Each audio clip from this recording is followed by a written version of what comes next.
চাঁদপুরে মেঘনার পানি বিপদসীমার 21 সেন্টিমিটার উপর দিয়ে প্রবাহিত। পপুলার বিডি নিউজের একটি ডেস্ক রিপোর্ট। বিস্তারিত জানাচ্ছি আমি নাহার নিশি।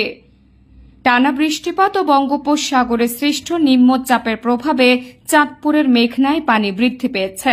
সন্ধ্যায় মেঘনার জোয়ারের পানি বিপদসীমার 21 সেন্টিমিটার উপর দিয়ে প্রবাহিত হয়। এতে জেলার হাইমচর উপজেলার কয়েকটি নিম্নাঞ্চল প্লাবিত হয়েছে। শুক্রবার সন্ধ্যায় বিষয়টি নিশ্চিত করেন পানি উন্নয়ন বোর্ডের নির্বাহী প্রকৌশলী জহিরুল হক। তিনি জানান, চাঁদপুরের মেঘনা নদীতে হঠাৎ জোয়ারের পানি বিপদসীমার উপরে নিম্ন অঞ্চল প্লাবিত। নদীতে হঠাৎ করে জোয়ারের পানি 21 সেন্টিমিটারের উপরে প্লাবিত হচ্ছে। শুক্রবার সন্ধ্যা 6টায় পরিমাপ করা হয়। তিনি আরও জানান, 2 বছরের মধ্যে বিপদসীমার উপরে সর্বোচ্চ পানি উঠেছে। এতে হাইমচর সহ জেলার নিম্ন অঞ্চল প্লাবিত হয়ে সাময়িকভাবে দুর্ভোগে পড়ছেন বাসিন্দারা।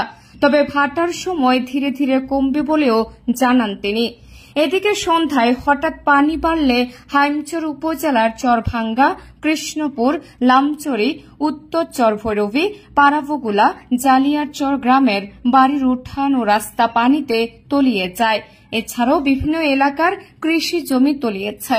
পানি আরও বৃদ্ধি পেলে লোকসানে পড়বে এই অঞ্চলের পান চাষী ও শত শত মাছের ঘের ব্যবসায়ীরা। তবে 2-1 দিনের মধ্যে পানি নেমে যাবে বলে মনে করছেন সংশ্লিষ্টরা। Popular BD news, Chandpur.